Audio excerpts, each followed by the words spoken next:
Good morning, good afternoon, good evening mga kamimis. Ayan, luto time. Alam mo mga kamimis, itong gagawin ko super dali lang. Upo, madali lang pala gawin to. Sa kakaisip ko kasi ang hirap ni habagat pakainin. Ang ginawa ko, tumingin ako sa kung paano, di ba ang dami kong makalat nito na luto-luto, halimbawa sa Facebook, sa YouTube. Yung chicken pastel, napaka super dali lang yung pang business na chicken pastel ang gagawin natin. Pang business. Or pwede rin pambaon sa mga batang ang hirap pakainin mga kamimis ni habagat talaga sobra. Sakit na ng ulo ko, puro na lang siyang prito, frozen. At least ito may toyo man lang maiba. Parang pag-aadobo lang pala to. Kanya lang, kailangan siya himay-himayin. Ayan, tara na kasi malilate na ang baon ni habagat. Meron ako dyan chicken. Ang kukunin ko lang po nito ay ito yung breast lang. Ayan lang po ang aking pakukuluan ha. Ito lang. Ang breast chicken lang ang aking pakukuluan. Wait lang. Kamimis, pinakuluan ko lang siya sa luya na may dahon ng sibuyas. Sayang kasing sibuyas. Pakuluan lang natin muna yon. Pwede na siguro to. Para mahimay na natin. Kasi wala na talaga akong time. Kasi may ginagawa talaga ako doon. Oy.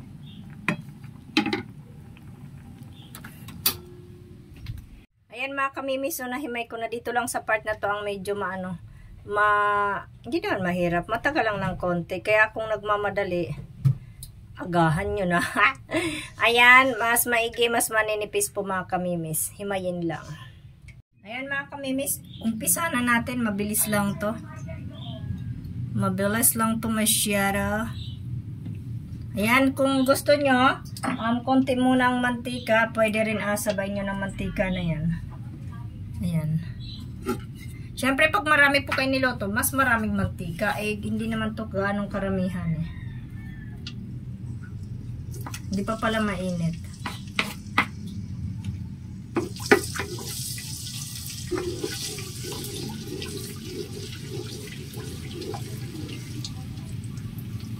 Hindi pa mainit.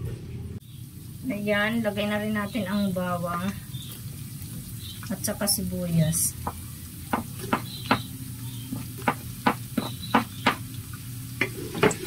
Madali lang pala maganito mga kamimis eh. Kasi si habagat napaka super pahirapan, Lord.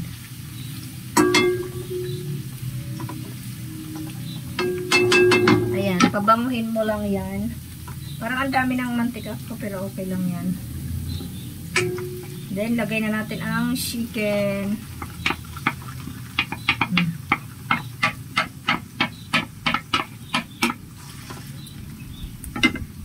Paano tayo pag i-non-stick ka na? Kasi luto na rin naman yan mga kamimis na chicken. Pwede nyo nalakasan ang apoy.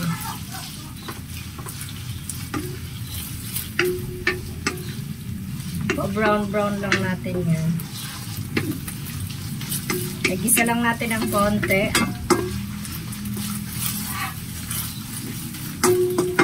Then, lagay na natin ang pag marami kang lulutuin, syempre mga kamimis, marami kang ilalagay na toyo.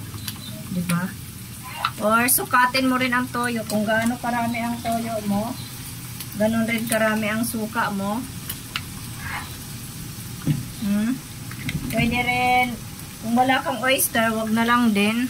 Ako kay meron man, may paninda pa. Ha? Kaya lagyan natin. Agay, ang lakas ng apoy. Yan. Siyempre ang paminta, powder. Para ka lang nag-adobong yan. Then, suka. Teka lang, haluin ko muna. Kasi ang sabi nga nila, hindi naman masama maniwala.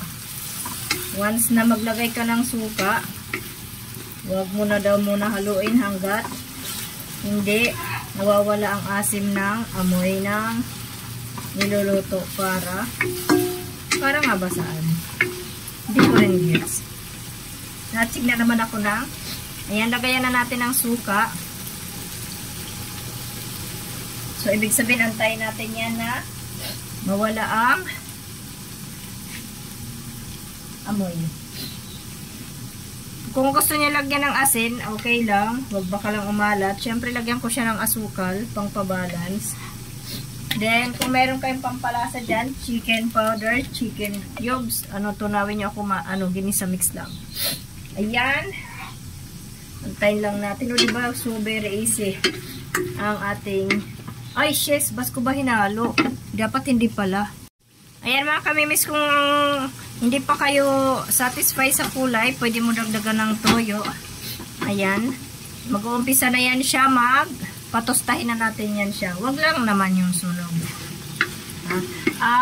Pwede rin po kayo maglagay ng pampaanghang. Ako lalagyan ko siya mamaya ng chili, garlic, pagka nakuhaan ko na ng kay Bagat, kasi si Habagat din ang kayo ng maanghang.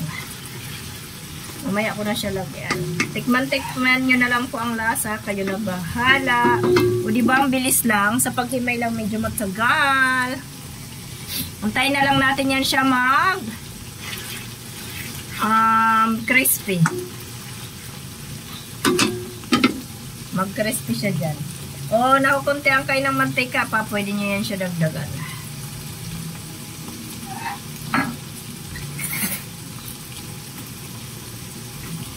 Mimis, ready na to.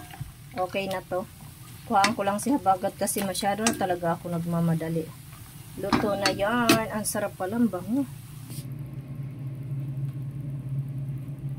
Yan, ready ng ating chicken pastel. Ba't parang umitim siya pero hindi yan sunog? Baka sa camera ko lang, ayan. Oh, yummy. Alam mo mga kamimis, ang sarap. Ang sarap papakin. Pwede tumagal to. Lagyan nyo ng maanghang kung gusto nyo. Harap. So, yan lang. Thank you so much for watching mga kamimis. Another recipe idea na naman.